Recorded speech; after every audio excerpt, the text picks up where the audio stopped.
پوچھا گیا ہے کہ ویکسینز کے اندر یہ مائکرو چپ کوئی ہوتی ہے جو تو مطلب مجھے جو ویکسین لگی ہے ابھی تک میں نے ایک موبائل فون کا بل میرا کم نہیں ہوا. تو یعنی 5G نہیں لگا ابھی؟ 5G مجھے ابھی شروع نہیں ہوا.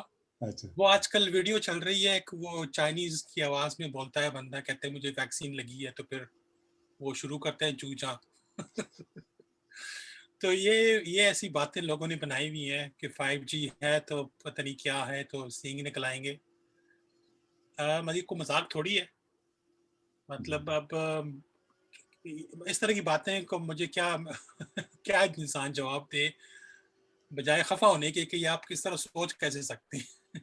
شاید ڈاکٹر عامر یا ڈاکٹر ہمارا آپ اس کے اوپر کچھ کہنا چاہیں؟ جی بالکل, اس کا کوئی سائنٹیفک ایویڈنس موجود نہیں ہے. جو یہ مائکرو چپس ہوتی ہیں یا کیا یہ لیکوڈ فارم میں ویکسین میں کیسے جائیں گی, تو یہ آپ کی سوچ جو ہے اس کو ایکسیپٹ ہی نہیں کرتی, کوئی لاجک ہی نہیں ہے اس میں. اور گورنمنٹ جو ہے وہ آپ کو کیوں ویکسین لگائے گی کہ آپ کو مائکرو چپ دے, بنسبت وہ ایک ٹاور بنا دے, وہ سستا پڑے گا ان کو مائکرو چپ لگانے سے. تو یہ سب جو ہیں یہ فضول باتیں ہیں, اور اس پہ دھیان نہیں دینا چاہیے, اور ان کو خاص طور پہ تو سوشل میڈیا پہ ان کو شیئر بالکل نہیں کرنا چاہیے. یہ باتیں اصل میں جان کے لیے خطرناک ہیں, بیکاز آپ تو پھیلا دیں گے سوشل میڈیا پہ اس طرح کی باتوں کو, لیکن جس کو سمجھ نہیں ہے اس تک پہنچتے پہنچتے ہو سکتے وہ فیصلہ ہی کر لے کہ میں نے نہیں لگانی. کل کو اس کو کرونا ہو جاتا ہے, خدا نہ خواستہ اس کو تکلیف پہنچتی ہے, مر جاتا ہے, اس لیے کہ وہ ویڈیو دیکھی تھی اس نے کہ جس میں کہا تھا کہ جی 5G ویکسین ہے تو اس نے نہیں لگائی. اس کے ذمہ دار کون ہوگا پھر نا؟ تو ہمیں بہت سوچ سمجھ کے, وہ نبی صلی اللہ علیہ وسلم کی بات ہے کہ سنی سنائی بات کو بغیر تصدیق کیے آگے مت پہنچائیں. تو اگر ایک بات کی تصدیق نہیں ہوتی تو آپ اس کو نہ کریں. تو یہی مطلب میں ایک مشورہ ہی دوں گا. جی یہ تو ایک بہت بڑا آپ چیپٹر کھولیں گے اگر اس کے سوشل میڈیا کی جو ایتھکس پہ. میرا خیال ایک ہمیں ویبینار ایک اور کرنا پڑے گا, جو کہ بالکل اس حدیث کیا بلکہ قرآن کی آیت کے مطابق کہ جب تک تحقیق نہ کر لو اس وقت تک آگے اس طرح کی چیزیں نہیں پھیلانی چاہیے. تو بہت شکریہ. اسی طرح کا ایک ملتا جلتا کویسچن اگین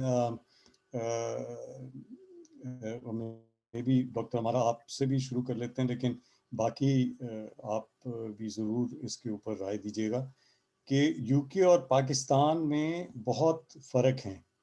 یہاں کووڈ-19 زیادہ پھیلی ہے, اور اس کا کیا تعلق جو ہے گرم موسم کا اثر تو نہیں ہے کہ پاکستان میں, یعنی ایز این ایگزامپل پاکستان میں بیماری کم ہے یا یو کے میں یہاں زیادہ ہے, اس کا موسم کے ساتھ کوئی تعلق ہے؟ یہ ڈاکٹر مارا سے پوچھ رہے ہیں آپ کے؟ جی میں ڈاکٹر مارا سے چاہوں گا کہ وہ کچھ بتائیں, لیکن آپ لوگ بھی پلیز اس کے اوپر کچھ اور ایڈ کر سکتے ہیں. ڈاکٹر مارا پلیز. آئی تھنک سب سے پہلے بات جو وائرسز کے اگر ہم جنرلی ایک بات کریں تو ہاں جی, جو ہمیں پتہ ہے جو ہے سردیوں میں یا ٹھنڈ میں رہتا ہے. ہم دیکھتے ہیں کہ ونٹر کے اندر جو فلو ہے یا اور طرح کے جو وائرسز ہیں وہ ہم زیادہ جلدی انکاؤنٹر کرتے ہیں. لیکن پاکستان میں اس وائرس کا اتنا زیادہ نہ پھیلنا اور یہاں پہ زیادہ پھیلنا صرف یہ موسم کی وجہ سے نہیں ہے, بلکہ اس کے اندر بہت سارے دوسرے فیکٹرز بھی موجود ہیں. جس میں ایک سب سے بڑا فیکٹر تو یہ ہے کہ یہاں پہ ہمیں پتہ ہے یو کے اندر جو وائرس جس انسان کو ہوتا ہے اس کی ریکارڈنگ کی جاتی ہے, ان کے اسٹیٹسٹکس بنائے جاتے ہیں. پاکستان میں انفارچونیٹلی ایسا کوئی ابھی تک سسٹم نہیں ہے. ہمیں یہ نہیں پتا کہ وہاں پر کس نے لوگوں کو اس وائرس نے افیکٹ کیا ہے, کیونکہ کوئی ایک آفیشیل سسٹم نہیں ہے یہ سب چیزیں ریکارڈ کرنے کا. کئی علاقوں میں اگر لوگوں کو ہو بھی رہا ہے وہ یہ وائرس کا ٹیسٹ کروا بھی نہیں سکتے. اس کی وجہ یہ ہے کہ جیسے یہاں پہ تو یہ وائرس کا ٹیسٹ ہے یہ فری ہے اور گورنمنٹ کی طرف سے مہیا ہے, جبکہ پاکستان کے اندر یہ تقریباً 7-8 ہزار روپے تک کا یہ ٹیسٹ پایا جاتا ہے. ہر کوئی انسان افورڈ نہیں کرتا. اس لیے اگر وہاں پہ کوئی انفیکشن ہوتی بھی ہے یا بیماری ہوتی ہے تو انہیں یہ نہیں پتہ کہ یہ کووڈ کی وجہ سے ہو رہی ہیں. ایون اگر کوئی ڈیتھ بھی ہو جاتی ہے تو ہمیں نہیں پتہ کہ وہ کووڈ کی وجہ سے ہو رہی ہیں. دوسری یہ بات ہے کہ یہاں پہ یو کے اندر ہمیں پتہ ہے کہ جو پاپولیشن ہے کافی کنجسٹڈ پاپولیشن ہے. چھوٹے سے علاقے میں بہت زیادہ بڑی آبادی رہتی ہے، لیکن جس کی وجہ سے یہ وائرس کو بہت جلدی چانس ملتا ہے پھیلنے کے لیے. اور اس لحاظ سے پاکستان کی جو آبادی ہے وہ شہروں میں زیادہ ہے، لیکن آبادی جو گاؤں کے اندر ہے وہ اس قدر کنجسٹڈ نہیں ہے. اس لیے یہ بھی دیکھنے میں آیا کہ شہروں میں جو پاکستان میں ہے وہاں پہ کرونا وائرس کے زیادہ کیسز ہوئے ہیں. لیکن اس کا یہ بالکل مطلب نہیں کہ پاکستان کے لوگوں کو احتیاط نہیں کرنی چاہیے، کیونکہ ہمیں پتہ ہے کہ ان کا جو ہمسایہ ملک ہے انڈیا، وہ دنیا میں دوسرے نمبر پہ ہے جب ہم کرونا وائرس کے کیسز کے بارے میں بات کرتے ہیں. تو آپ جہاں پہ بھی ہیں، اگر وہاں اس علاقے میں یا اس ملک میں کرونا وائرس پایا جاتا ہے تو احتیاطی تدابیر ہر ایک پہ لازم ہے. اس میں تھوڑا سا کچھ ایڈ کرنا چاہوں گا اگر اجازت دیں. جی پلیز. پاکستان کے لحاظ سے آپ خود سوچ لیں کہ ہمارے پاس ہمارے جتنے بھی جاننے والے ہیں پاکستان میں جو یہاں پہ رہتے ہیں اور ان کے وہاں پہ رشتہ دار ہیں یا دوست احباب ہیں، کیا آپ کسی کو نہیں جانتے جن کو کووڈ-19 ہوا ہے وہ پاکستانی ہیں اور وہاں رہتے ہیں؟ میں تو سرٹنلی جانتا ہوں. دوسری بات یہ ہے کہ پاکستان میں بھی وائرس اسی وقت شروع ہو گیا تھا جب یو کے میں آ گیا تھا، بیکاز چائنا کے ساتھ ان کی کافی کلوز لنکس ہیں، اسپیشلی وہ روڈ ورکس ہو رہی ہیں. اور صرف سب سے بڑی بات یہ ہے کہ پہلے انہوں نے فل لاک ڈاؤن کیا تھا جس میں گاؤں وغیرہ میں بیماریاں ہوتی تھیں، لیکن جس طرح ڈاکٹر ہمارا نے کہا 7-8 ہزار روپے کا ٹیسٹ کوئی نہیں کراتا. دوسرا، لوگ اس لیے ٹیسٹ نہیں کراتے کہ وہ بات شروع میں مشہور تھی کہ مجھے گھر سے اٹھا کے لے جائیں گے، کوارنٹین کی جگہ پہ مجھے بند کر دیں گے، وہاں سے چھوڑیں گے نہیں. اس ڈر سے کافی لوگوں نے ٹیسٹ نہیں کرایا. تیسری بات یہ ہے کہ پاکستان میں ریکارڈ زیادہ اچھا نہیں کیپ کیا جاتا. آپ دیکھیں ایک ہی ملک ہے انڈیا پاکستان، اتنا بڑا ایک مطلب بر صغیر کا علاقہ. انڈیا میں ایک جو لوگ ہیں جو بیماری ہے وہ 10 لاکھ سے اوپر ہو چکی ہے، اور کتنے لوگ جان بحق ہو چکے ہیں. ہمارے جیسے ہی لوگ ہیں، وہ صرف مذہب کا ہی فرق ہے نا. تو ہمارے پاکستان میں کیسز کم ہیں اور انڈیا میں کیسز زیادہ ہیں. تو آپ یہ سوچیں کہ یہ کیوں؟ موسم تو دونوں کا ایک جیسے ہی ہے.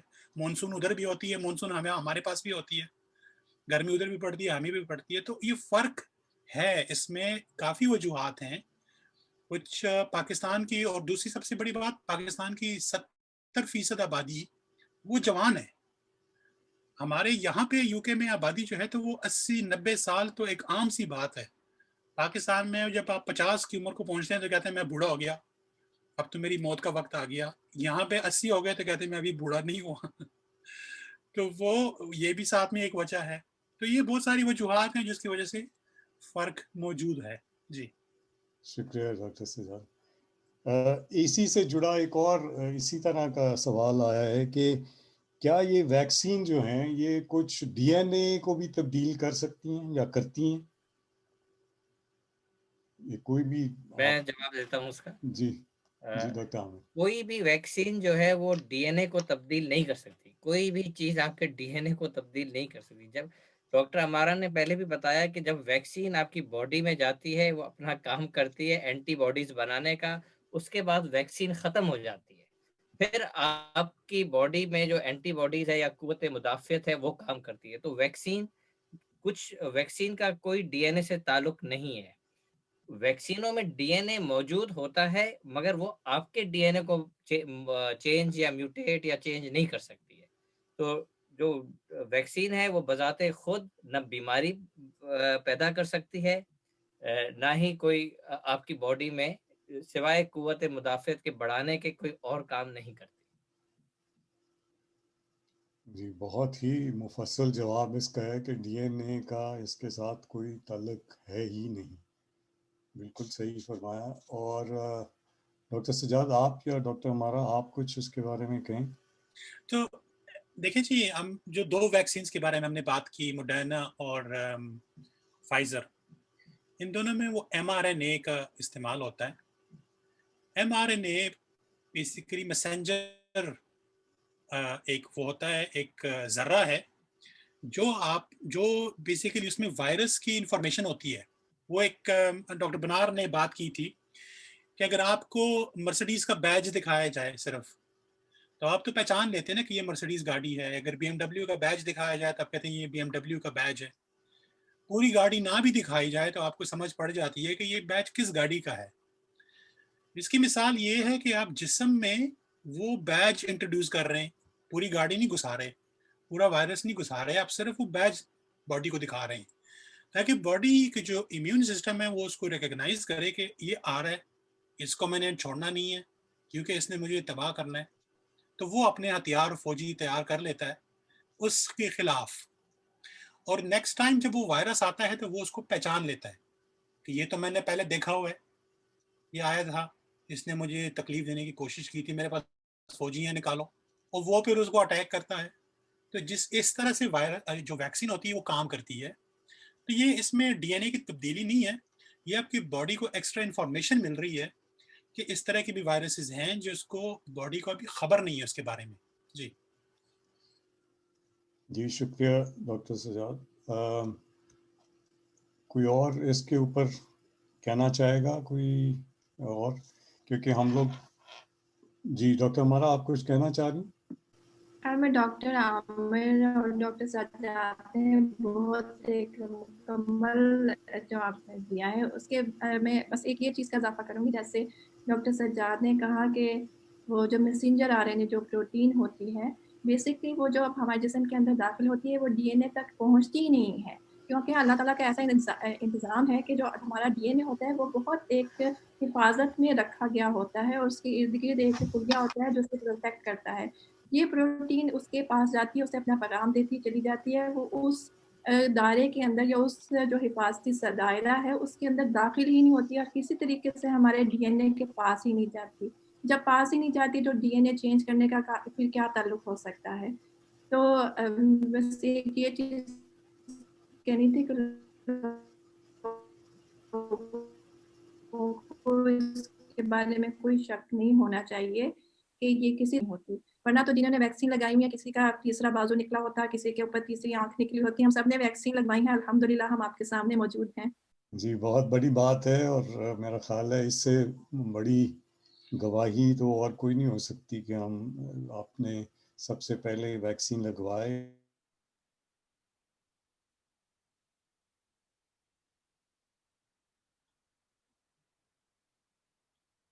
میرے خیال میں تھوڑا سا انٹرنیٹ کنیکشن کا پرابلم چل رہا ہے، اکمل صاحب جی کا انٹرنیٹ ڈاؤن ہے. تو ایک سوال آتا ہے کہ اگر آپ کو کوئی الرجی ہے تو اس صورت میں آپ کو ویکسین لگانی چاہیے یا نہیں لگانی چاہیے. تو جی اس کا جواب یہ ہے کہ اگر آپ کو ویکسین میں موجود کسی بھی اجزاء سے کوئی الرجی ہے تو پھر آپ کو پہلے جانچ، جس کی اس اجزاء اس الرجی کی پہلے سے آپ کو جانچ ہے، تو پھر آپ ویکسین لگانے سے پرہیز کریں اور ایڈوائز لیں اپنے ہیلتھ پروفیشنل کی. مگر ویکسین جو ہے جو فائزر کی ویکسین تھی جب وہ آئی تھی تو اس میں تھوڑا سا ڈاؤٹ تھا کہ جس کو کوئی سیریس الرجی ہو تو وہ نہ لگوائے. مگر جو یو کے کی ہیلتھ ریگولیٹری اتھارٹی ہے انہوں نے اس کو چینج کیا، اور جو نئی ایڈوائز آئی تھی 30 دسمبر کو وہ یہ تھی کہ صرف اگر آپ کو ویکسین کے کسی اجزاء سے پہلے سے الرجی ہے جس کی جانچ آپ کو پہلے سے، تو پھر آپ ویکسین نہ لگوائیں، ورنہ آپ اپنی ویکسین ضرور لگوائیں. جی شکریہ شکریہ. میرا خیال ہے ٹائم تقریباً ختم ہو رہا ہے، لیکن میں چاہوں گا کہ ایک بہت بریف اگر ایک کمنٹ آپ سب لوگ دے دیں تاکہ اس ویبینار کو ہم کلوز کریں. مفتی صاحب اگر آپ کچھ ایسا پیغام یا میسج دینا چاہیں اس ویبینار کے بارے میں اور لوگوں کو کچھ آپ بتانا چاہیں تو پلیز آپ بتائیے. بسم اللہ الرحمن الرحیم. دو باتیں ہیں. سب سے پہلی بات تو یہ کہ آپ صلی اللہ علیہ وسلم کی حدیث ہے کہ جہالت کی جو دوا ہے وہ سوال ہے. تو یہ بہت بڑی بات ہے کہ اگر کسی کو کوئی بات وہ پڑھے کہیں پہ یا سنے کہیں پہ تو بہت ضروری ہے کہ وہ ماہرین کے پاس یہ سوال لے کے جائیں اور ان کا جواب حاصل کریں. خود بخود انٹرنیٹ پر بیٹھ کر جو ہے نا ان کے جواب تلاش کرنا بہت مشکل ہے، اس لیے کہ انٹرنیٹ تو ایک ایسی چیز ہے کہ جس میں ہر طرح کی چیز موجود ہوتی ہیں، ہر طرح کی انفارمیشن ہوتی ہے، اور اس انفارمیشن یا ان معلومات کے پیچھے کون حضرات ہیں، ان کی کیا مطلب بیک گراؤنڈ کیا ہے، وہ ہمیں پتہ نہیں ہوتا. ہمارے جو لوکل جی پی ہوتے ہیں وغیرہ وہ ان کو ہم جانتے ہیں کہ اور ان کے ساتھ ہمارا تعلق بھی ہوتا ہے. تو بہتر یہ ہوتا ہے کہ جب کوئی ایسی بات جو آپ کو صحیح نہیں لگ رہی ان کے بارے میں یا آپ کو کوئی بات شبہ میں ڈال رہی ہے تو آپ ماہرین کے پاس جائیں اور ان سے سوالات کریں. دوسری بات یہ ہے کہ یہ سوال کسی نے کہا نہیں ہے لیکن کسی اور بعض حضرات نے مجھ سے پوچھا تھا اور ڈاکٹر عامر نے بھی تھرسڈے کو اس کا ذکر کیا تھا کہ رمضان المبارک کے مہینے میں روزے کی حالت میں انجیکشن کا لگانا.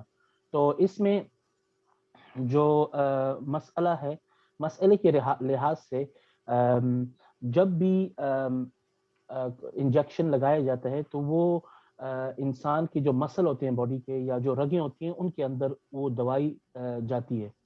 تو چونکہ وہ ڈائریکٹلی مطلب جو منہ کے ذریعے یا ناک کے ذریعے پیٹ تک نہیں پہنچتی تو لہٰذا ان انجیکشن کو رمضان مبارک کے مہینے میں بھی لگانا جائز ہے اور اس سے روزہ ٹوٹتا نہیں ہے نہ فاسد ہوتا ہے. تو یہ بات ضروری تھی بتانے کی کہ رمضان مبارک کے دوران بھی جب آدمی روزے کی حالت میں ہو تو وہ انجیکشن لگوا سکتے ہیں. اور دوسری بات کسی نے بولی تھی کہ انسانی اجزاء، تو انسانی اجزاء اس جیسے ڈاکٹروں نے بھی کہہ دیا ہے ابھی تک ماشاءاللہ ڈاکٹر عامر صاحب نے بھی پریزنٹیشن کی ہے، تو اس ویکسین میں چونکہ انسانی اجزاء ہے ہی نہیں تو اس پر مجھے کچھ کہنے کی ضرورت نہیں ہے. لہٰذا بس یہی ہے کہ آپ پروفیشنلز اور جو آپ کے ڈاکٹر ہیں ان سے رابطے میں رہیں. جزاکم اللہ خیر. بہت شکریہ مفتی صاحب، بہت ہی آپ نے ساری چیزیں اور خاص طور پر جو رمضان کا آپ نے ذکر کیا کیونکہ ایک بڑا ہی امپورٹنٹ اور بہت ہی ضروری پیغام آپ نے دیا ہے کہ اس سے روزے پہ کوئی اثر نہیں ہوتا.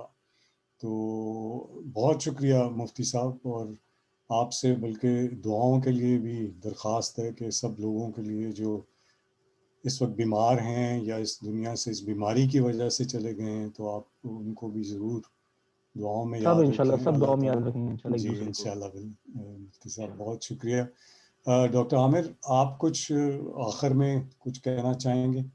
جی میرا تو بس ایک ہی میسج ہے، ویکسین لگاؤ، کرونا کو بھگاؤ.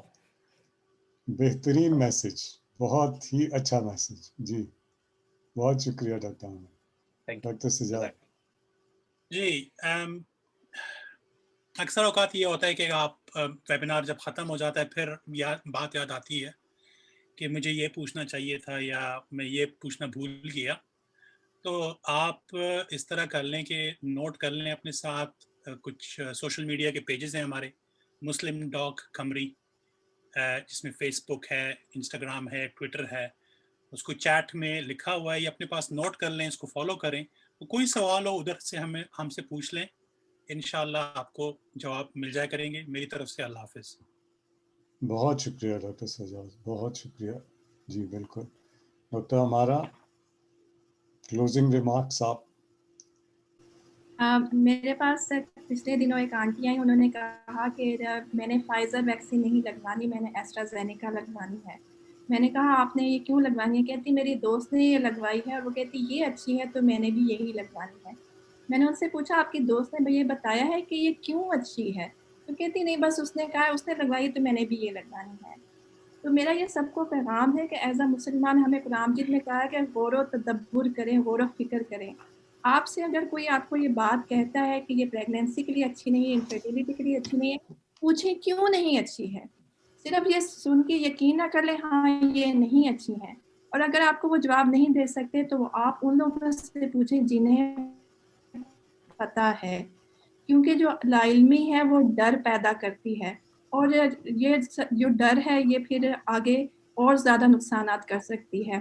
تو میرا سب کو یہی پیغام ہے کہ تھوڑا سا اس کے بارے میں غور و تدبر کیا کریں، پوچھا کریں کہ اگر کوئی کہہ رہا ہے تو وہ کیوں کہہ رہا ہے، اس کے پیچھے وجہ کیا ہے، صرف ویکسین کے بارے میں نہیں، ہر چیز کے بارے میں، اور ایز اے مسلم یہ ہماری ڈیوٹی بھی ہے اور اللہ تعالیٰ کا حکم بھی ہے. تو اللہ تعالیٰ آپ سب کو اپنے حفظ و امان میں رکھیں. آپ کا بہت بہت شکریہ. جی بہت شکریہ. کیونکہ تقریباً 10 منٹ اوپر ہو گئے ہیں، تو میں سب سے پہلے اس پیغام کے ساتھ کہ آپ لوگ اللہ تعالیٰ آپ کو سب کو اپنی حفاظت میں رکھے. جو لوگ بھی آج اس ویبینار میں شریک ہوئے ہیں، اسپیشلی جن کے سوالات ہمارے پینل نے بڑے ہی تفصیلی دیے ہیں اور اپنا ٹائم نکالا اس چھٹی کے دن، تو سب سے پہلے ان لوگوں کا شکریہ جنہوں نے اس ویبینار میں شرکت کی. دوسرا اپنے سارے پینل ممبرز کو، ڈاکٹر عامر، ڈاکٹر سجاد، مفتی بلال صاحب، ڈاکٹر ہمارا، ان کا بھی بہت شکریہ کہ آپ نے بہت ہی اچھے طریقے سے، بڑی صبر سے ایک بڑا ہی اچھا پیغام ساری کمیونٹی کو دیا ہے. تو اللہ تعالیٰ آپ لوگوں کو جزائے خیر دے. اور سب سے امپورٹنٹ آلسو جو ڈاکٹر بنار اور ڈاکٹر اماد اور ان کی جو ساری ٹیم ہے، اس کو میں بہت شکریہ کرنا چاہتا ہوں. ڈاکٹر قاسم کو، کیونکہ انہوں نے ایک بڑا اس ویبینار کا فلو رکھا. کویشچنز جس طرح آتے گئے وہ بھی چلتے گئے، اور اس میں ایک بہت ہی انفارمیٹیو، یعنی بہت سحر علم جو جس کا مفتی صاحب نے بھی اور باقی پینل ممبران نے بھی کہا کہ جتنے جو علم والے ہیں ان سے ہمیں استفادہ کرنا چاہیے، اس سے مستفید ہونا چاہیے، بجائے یہ کہ ہم اپنی ساری ریسرچ کریں. تو میں اس امید کے ساتھ کہ اللہ تعالیٰ ہم سب کو خیریت سے رکھے اور اس بیماری کو اللہ تعالیٰ بڑی جلدی ہمارے ملکوں سے اور ہماری جتنی بھی فیملیز سے اور جن کو ہے ان کو اللہ تعالیٰ شفا دیں، اور ایک دوسرے کو پھر ملنے جلنے کا سارا ایک وہ سلسلہ شروع ہو. لیکن جب تک ہمیں اس چیز کے لیے پتہ نہیں لگتا، اس وقت تک احتیاط جو ہے بہت ضروری ہے، ویکسین بہت ضروری ہے. اور سب سے بڑھ کر ڈاکٹر عامر کی اجازت کے ساتھ ان کا سلوگن کہ ویکسین لگاؤ، کرونا کو بھگاؤ، سب سے اصل میسیج یہی ہے. بہت شکریہ سب لوگوں کا. اللہ تعالیٰ آپ کا محافظ ہو اور ہمیں خیر و عافیت سے دوبارہ ملائے انشاءاللہ. السلام علیکم ورحمۃ اللہ وبرکاتہ.